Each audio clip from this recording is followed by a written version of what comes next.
Sénégal fop mexe simna nuun kutiyon ni kulimon isafun bandiraɓe min salmini on mbaɗin nandinkon mbalkontona sénégalaise sénégalais de l'intérieur et de la diaspora hôtes et étrangers qui vivaient parmi nous.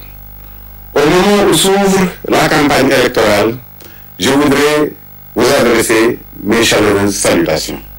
Pendant longtemps, je n'ai pas voulu faire une carrière politique active, préférant me consacrer à mon domaine de prédilection, l'enseignement et la recherche.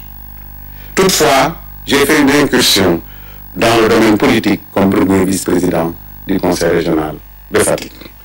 Sachant que le destin de chaque individu est d'avance tracé, j'ai compris que je répondrai un jour à l'appel de la patrie. J'ai décidé de solliciter le suffrage des Sénégalais de l'intérieur et de la diaspora le 24 février comme candidat du Parti de l'Unité et du Rassemblement avec une forte coalition, celle du peuple.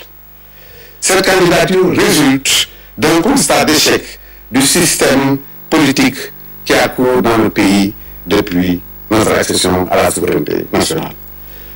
Je voudrais, avant de vous présenter et de décliner les grandes lignes de mon programme, le pur sang, formuler le souhait d'une campagne électorale apaisée, d'un scrutin libre et transparent. Je m'appelle El Hadj Sall à l'état civil, mais mieux connu sous le nom de Issa Sall. Appelez-moi donc El Hadj Issa Sall. Je suis né à Tataguine, où j'ai fréquenté l'école coranique et l'école primaire. Je suis allé ensuite à Saint-Louis au lycée Charles de Gaulle. Je suis retourné à Dakar à l'université, principalement à l'école polytechnique supérieure. Ensuite, je suis allé aux États-Unis pour faire un doctorat en informatique. En 1998, j'ai mis en place une université, l'Université du Sahel, pour former l'élite africaine.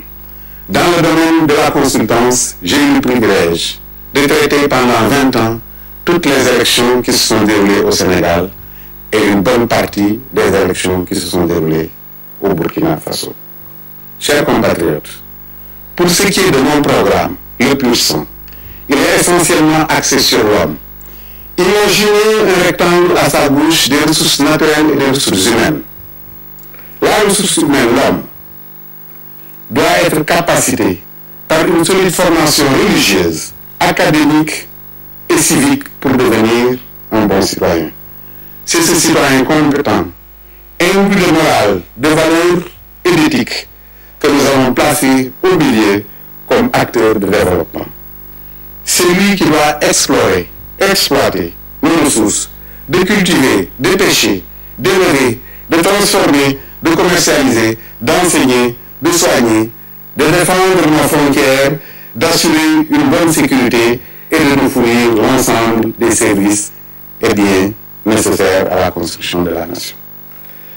À droite de ce rectangle, il devient le bénéficiaire de l'ensemble des services et en fera un bon usage.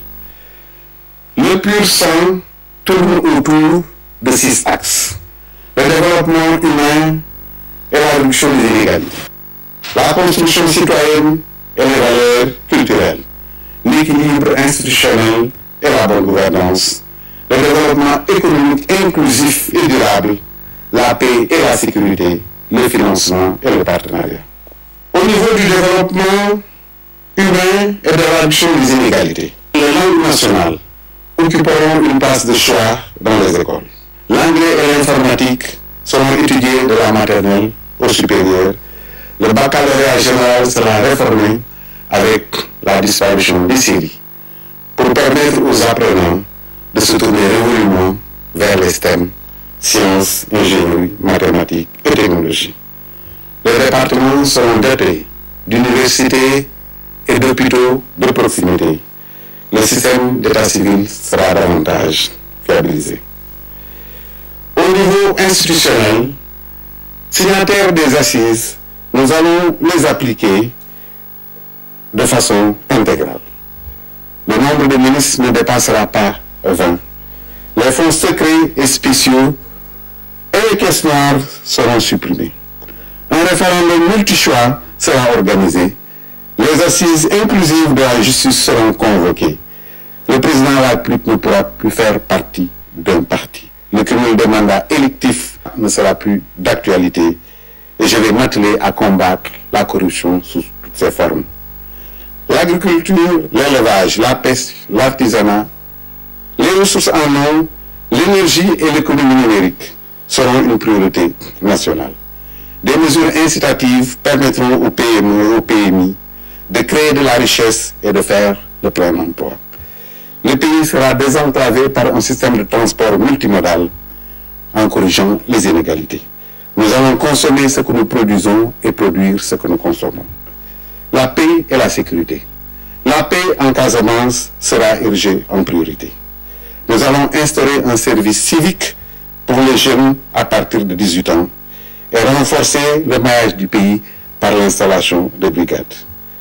Pour ce qui est du financement, nous allons instaurer un système de patriotisme fiscal, encourager l'épargne intérieure, consolider le potentiel financier de la diaspora, développer une véritable diplomatie économique, faire un suivi systématique des politiques publiques.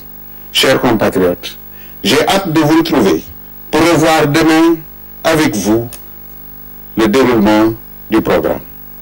Jërëjëf, on jaaraama à la barka